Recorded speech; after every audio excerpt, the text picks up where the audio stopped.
పార్వతీపురం మన్యం జిల్లాలో అధికారుల సాంకేతిక తప్పిదం ఓ కుటుంబాన్ని ఆవేదనకు గురిచేసింది. కళ్ళెదుటే బతికున్న కుమారుడు ఆన్లైన్ రికార్డులో మాత్రం మృతుడిగా నమోదయ్యాడు.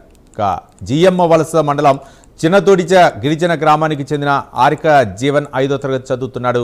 తల్లికి వందనం పథకం సాయం 2 ఏళ్లుగా అందకపోవడంతో తల్లిదండ్రులు ఆరా తీశారు. రికార్డులో బాలుడు చనిపోయినట్లు నమోదు కావడంతోనే సాయం నిలిచిపోయిందని అధికారులు తెలిపారు. తప్పును సరిచేసి తమ కుమారుడికి న్యాయం చేయాలని తండ్రి పాపారావు అధికారులను వేడుకున్నాడు.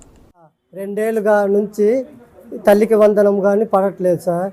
అయితే గత ప్రభుత్వం అప్పుడైతే మా పెద్ద పాపకు పడ్డాయి.